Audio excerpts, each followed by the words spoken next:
రాఘవ్ చడ్డా. ఇతను ఆమ్ ఆద్మీ పార్టీకి చెందిన ఒక ఎంపీ, అలాగే క్వాలిఫైడ్ చార్టెడ్ అకౌంటెంట్. రీసెంట్ గా జరిగిన బడ్జెట్ సమావేశాల్లో ఇతను పార్లమెంట్ లో రైజ్ చేసిన కొన్ని క్వశ్చన్స్ గవర్నమెంట్ ని మాత్రమే కాదు, కొన్ని కోట్ల మంది ప్రజలని ఆలోచించేలా చేశాయి. Like income tax, toll tax, politician mobile bills, biometric for voting, incoming calls blocking, airport food prices, 10-minute delivery services and right to recall. ఇలాంటి ఎన్నో ప్రాబ్లమ్స్ గురించి రాఘవ్ చడ్డా పార్లమెంట్ లో డైరెక్ట్ గా క్వశ్చన్ చేశారు. సో ఇక్కడ పాయింట్ ఏంటంటే, రాఘవ్ చడ్డా రైజ్ చేసిన questions social మీడియాలో బాగా వైరల్ అవుతున్నాయి. కానీ ఆ క్వశ్చన్స్ అడగడం వెనుకున్న రీజన్ కానీ, ఫైనాన్స్ మినిస్టర్ అండ్ గవర్నమెంట్ ఈ క్వశ్చన్స్ కి ఎలా రియాక్ట్ అయింది అని ఇన్ఫర్మేషన్ కానీ పెద్దగా ఎక్కడా లేదు. సో దాని గురించి ఈ వీడియోలో క్లియర్ గా డిస్కస్ చేద్దాం. So let's begin. Hello everyone, welcome to today's video and this is your friend Surya. First of all Raghav Chadda గురించి కాస్త బేసిక్ ఇన్ఫర్మేషన్ తెలుసుకుందాం. రాఘవ్ చడ్డా ఢిల్లీలో పుట్టారు. ఆయన ఒక క్వాలిఫైడ్ చార్టెడ్ అకౌంటెంట్. ఆయన తన CA కోర్స్ కంప్లీట్ చేసిన తర్వాత డెలాయిట్ అండ్ గ్రాంట్ థ్రాంటాన్ లాంటి పెద్ద పెద్ద అకౌంటెన్సీ కంపెనీస్ లో పనిచేసి 2012లో ఆమ్ ఆద్మీ పార్టీ స్టార్ట్ అయినప్పుడు ఆ పార్టీలో యాక్టివ్ మెంబర్ గా జాయిన్ అయ్యారు.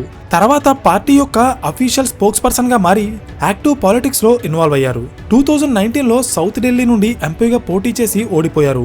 నెక్స్ట్ 2020లో ఢిల్లీ అసెంబ్లీ ఎలక్షన్స్ లో పోటీ చేసి ఫస్ట్ టైం ఎమ్మెల్యేగా గెలిచారు.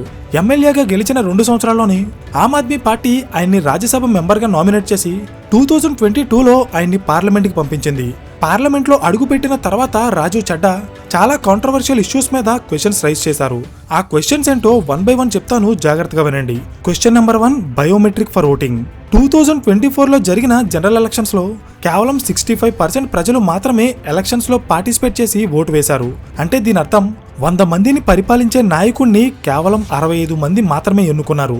ఈ 65% ఓటింగ్ లో కూడా ఎన్ని దొంగ ఓట్లు ఉన్నాయో ఎవ్వరికీ తెలీదు. ప్రెసెంట్ ఇండియాలో ఏదైనా ఒక పొలిటికల్ పార్టీకి ఎక్కువ మెజారిటీ వస్తే అపోజిషన్ పార్టీలు ఈవీఎం హ్యాకింగ్ జరిగిందని ఆరోపిస్తున్నాయి. హర్యానా, కర్ణాటక అండ్ బీహార్ రాష్ట్రాల్లో లక్షల్లో ఫేక్ ఓటింగ్ జరిగిందని రీసెంట్ గా రాహుల్ గాంధీ కూడా ఎలిగేషన్స్ చేశారు. అయితే ఈ ఫేక్ ఓటింగ్ ని కంట్రోల్ చేయడానికి ఎలక్షన్ కమిషన్ ఆఫ్ ఇండియా గతంలో బ్యాలెట్ సిస్టమ్ నుండి ఈవీఎం సిస్టమ్ కి షిఫ్ట్ అయింది. సో ఓటింగ్ యొక్క యాక్యురసీని ఇంకా పెంచడానికి రాఘవ్ చడ్డా ఈవీఎం ప్లేస్ లో బయోమెట్రిక్ సిస్టమ్ ని ఇంట్రడ్యూస్ చేయమని పార్లమెంట్ లో క్వశ్చన్ రైజ్ చేశారు. ఎందుకంటే గవర్నమెంట్ ఇచ్చే పథకాలు ప్రజలకి కరెక్ట్ గా వెళ్తున్నాయా లేదా చెక్ చేయడానికి రేషన్ షాప్స్ లో, యూరియా సెంటర్స్ లో, అలాగే పెన్షన్ తీసుకున్నప్పుడు బయోమెట్రిక్ పెట్టగలిగినప్పుడు దేశ భవిష్యత్ ని డిసైడ్ చేసే నాయకుడిని ఎన్నుకోవడానికి బయోమెట్రిక్ ని ఎందుకు పెట్టకూడదు? అలా చేస్తే అది ఫేక్ ఓటింగ్ ని ఎలిమినేట్ చేయడం మాత్రమే కాకుండా ట్రాన్స్పరెన్సీని, అలాగే ప్రజల నమ్మకాన్ని కూడా పెంచుతుంది. అర్థమైందా? Question number 2, toll tax. ఇండియాలో మనం ఒక కార్ కొన్నప్పుడు దానికి GST, road safety cess, TCS and registration ఫీజుతో పాటు రోడ్ ట్యాక్స్ కూడా కట్టే దాన్ని రోడ్డు మీదకి తీసుకొస్తాం. మోటార్ వెహికల్ యాక్ట్ 1988 ప్రకారం road maintenance, infrastructure development, lighting and safety services ని ప్రొవైడ్ చేయడానికి స్టేట్ గవర్నమెంట్ ఈ రోడ్ ట్యాక్స్ ని మన నుండి కలెక్ట్ చేస్తుంది. కానీ చాలా ప్రాంతాల్లో ఉన్న రోడ్స్ కి అసలు మెయింటెనెన్సే ఉండదు. పైగా ఇన్ని ట్యాక్స్లు కట్టిన తర్వాత కూడా అడిషనల్ గా మనం టోల్ ట్యాక్స్ కట్టాల్సి వస్తుంది. సో ఇక్కడ రాఘవ్ చడ్డా రైజ్ చేసిన క్వశ్చన్ ఏంటంటే, ఆల్రెడీ రోడ్ ట్యాక్స్ కట్టిన తర్వాత కూడా మళ్ళీ టోల్ ట్యాక్స్ ఎందుకు కట్టాలి? హైవేస్ మీద ఉండే ఈ టోల్ ప్లాజాస్ వల్ల ట్రాఫిక్ జామ్స్ పెరిగి valuable time and fuel waste అవడం మాత్రమే కాదు, ప్రొడక్టివిటీ కూడా తగ్గిపోతుంది. అందుకే ఏ వెహికల్ అయినా టోల్ గేట్ దగ్గర 5 minutes కంటే ఎక్కువ వెయిట్ చేస్తే వాళ్ళు టోల్ కట్టాల్సిన అవసరం లేకుండా ఒక స్ట్రిక్ట్ రూల్ ని తీసుకురావాలని రాఘవ్ చడ్డా డిమాండ్ చేశారు. దీనికి రోడ్ అండ్ ట్రాన్స్పోర్ట్ మినిస్టర్ అయిన నితిన్ గడ్కరీ రెస్పాండ్ అయ్యి శాటిలైట్ బేస్డ్ టోలింగ్ సిస్టమ్ ని ఇంట్రడ్యూస్ చేస్తామని అనౌన్స్ చేశారు. అంటే కార్ లో ఉండే GPS ని ట్రాక్ చేసి కార్ హైవే మీదకి వస్తే ఆటోమేటిక్ గా అకౌంట్ నుండి టోల్ ఫీజు కట్ చేస్తారు. అంటే ట్యాక్స్ కలెక్షన్ ప్రాసెస్ ని సింప్లిఫై చేస్తారు, కానీ టోల్ ట్యాక్స్ మాత్రం కట్టి తీరాల్సిందే. Question number 3, mobile recharges. Recent గా ఇండియాలో ఉన్న చాలా టెలికాం కంపెనీస్ మొబైల్ రీఛార్జ్ చేయకపోతే అవుట్ గోయింగ్ కాల్స్ తో పాటు ఇన్కమింగ్ కాల్స్ ని కూడా బ్లాక్ చేస్తున్నారు. దీనివల్ల చాలా మంది సామాన్య ప్రజలు సఫర్ అవుతున్నారు. SIM card and mobile phone మనదైనప్పుడు దానికి వచ్చే కాల్స్ ని ఆపి బలవంతంగా రీఛార్జ్ చేసేలా చేయడం ఒక రాబరీతో సమానమని చెప్పి రాఘవ్ చడ్డా పార్లమెంట్ లో క్వశ్చన్ రైజ్ చేశారు. ఎందుకంటే ఇలా ఇన్కమింగ్ కాల్స్ అండ్ SMS లు ఆపడం వల్ల ఎమర్జెన్సీ సిచ్యువేషన్ లో ఉన్న వాళ్ళకి కాల్స్ కానీ బ్యాంక్ OTPs కానీ రాక వాళ్ళు చాలా ఇబ్బంది పడుతున్నారు.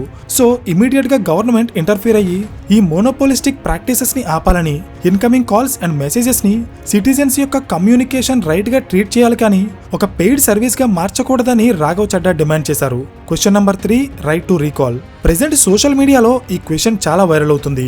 రైట్ టు రీకాల్ అంటే ఇండియాలో 18 ఏళ్ల వయసు దాటిన ప్రతి ఒక్కరికి ఎలక్షన్స్ లో ఓటు వేసి వాళ్ళ నాయకుడిని ఎన్నుకునే హక్కు ఉంటుంది. సో ప్రజలు ఎన్నుకున్న నాయకుడు 5 ఏళ్ల పాటు వాళ్ళని రూల్ చేస్తాడు. 5 ఏళ్లంటే అది చాలా ఎక్కువ టైం. ఒకసారి పొలిటీషియన్ పవర్లోకి వచ్చిన తర్వాత తనని ఎన్నుకున్న ప్రజల యొక్క సమస్యలని పట్టించుకోకపోతే అప్పుడు 5 ఏళ్ల పాటు ప్రజలు ఇబ్బంది పడాలి. అందుకే నాయకుడిని ఎన్నుకునే హక్కు ఉన్న అదే ప్రజలకి ఆ నాయకుడు సరిగా పనిచేయకపోతే దించేసే హక్కు కూడా కల్పిస్తే అప్పుడు ఎలక్టెడ్ రిప్రజెంటేటివ్స్ భయంతో పాటు బాధ్యతగా పనిచేస్తారు. దీన్నే రైట్ టు రీకాల్ అంటారు. ఈ సిస్టమ్ ని ఇప్పటికే ప్రపంచ వ్యాప్తంగా ఉన్న 24 దేశాలు అమలుపరిచాయి. ఇప్పుడు దీన్ని ఇండియాలో కూడా అమలు చేయాలని రాఘవ్ చడ్డా డిమాండ్ చేస్తున్నారు. ఈ రైట్ టు రీకాల్ అనేది ఎలా ఉపయోగపడుతుందంటే కొంతమంది ఎమ్మెల్యేస్ అలాగే ఎంపీస్ ఎలక్షన్ టైంలో ఎలా అయినా గెలవాలి అనే ఆలోచనతో ఉన్నవి లేనివి హామీలిచ్చి పవర్లోకి వస్తారు. వాళ్ళ ధీమా ఏంటంటే వన్స్ పవర్లోకి వస్తే నెక్స్ట్ 5 ఇయర్స్ పాటు వాళ్ళని ఎవ్వరూ టచ్ చేయలేరు అనుకుంటారు. కానీ ప్రజలకి వాళ్ళని దించే హక్కు కూడా ఉంటే వాళ్ళు ఇచ్చిన హామీలు నెరవేర్చకపోతే అప్పుడు ప్రజలు వాళ్ళ పదవీ కాలం పూర్తవక ముందే వాళ్ళని దించేస్తారు. ఇదే రైట్ టు రీకాల్ యొక్క ముఖ్య ఉద్దేశం. Question number 4, income tax. 2026 బడ్జెట్లో ఫైనాన్స్ మినిస్టర్ అయిన నిర్మలా సీతారామన్ ట్యాక్స్ కలెక్షన్స్ యొక్క డేటా బయటపెట్టారు. ఆ డేటా ప్రకారం very long time in India's history, the personal income tax collection was more than the corporate income tax collection. ఇండియాలో ఉన్న కార్పొరేట్ కంపెనీస్ 9.8 లక్షల కోట్ల రూపాయల ట్యాక్స్ పే చేస్తే సామాన్య ప్రజలు 11 లక్షల కోట్ల ట్యాక్స్ పే చేశారు. అంటే వేల కోట్లు సంపాదించే కంపెనీల కంటే వేలు లక్షలు సంపాదించే సామాన్య ప్రజలే ఎక్కువ ట్యాక్స్ కట్టారన్నమాట. ఈ కలెక్షన్ షిఫ్ట్ అనేది ఫస్ట్ టైం 2019లో స్టార్ట్ అయింది. దీనికి రీజన్ ఏంటంటే 2019లో సెంట్రల్ గవర్నమెంట్ డొమెస్టిక్ కంపెనీస్ యొక్క బేస్ రేట్ ని 30% నుండి 25.17% కి తగ్గించింది. దీనివల్ల టోటల్ ట్యాక్స్ కలెక్షన్ లో 62% ఉండే కార్పొరేట్ ట్యాక్స్ ఇప్పుడు 47% కి పడిపోతే పర్సనల్ ఇన్కమ్ ట్యాక్స్ యొక్క కంట్రిబ్యూషన్ 38% నుండి 53% కి పెరిగింది. అంటే దీని అర్థం దేశాన్ని నడిపించడానికి సామాన్య ప్రజలే తమ పాకెట్ నుండి ఎక్కువ డబ్బుని ఖర్చు పెడుతున్నారు.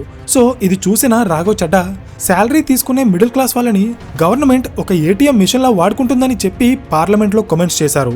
మిడిల్ క్లాస్ వాళ్ళకి న్యాయం జరగాలంటే ఇన్కమ్ ట్యాక్స్ లో స్టాండర్డ్ డిడక్షన్ ని 75,000 నుండి 1.5 lakh కి పెంచాలని డిమాండ్ చేశారు. ఇన్కమ్ ట్యాక్స్ విషయంలో మాత్రమే కాదు, ఎల్టీసీజీ ఇష్యూని కూడా ఆయన పార్లమెంట్ లో రైజ్ చేశారు. ఎల్టీసీజీ అంటే long term capital gain tax. Stock market లో మీరు ఏదైనా ఒక కంపెనీ యొక్క షేర్స్ లో ఇన్వెస్ట్ చేసి దాని నుండి వచ్చిన లాభాన్ని ఒక సంవత్సరం తర్వాత అమ్మితే ఆ లాభాల మీద కూడా గవర్నమెంట్ 12.5% ట్యాక్స్ వేస్తుంది. దీన్నే long term capital gain tax అంటారు.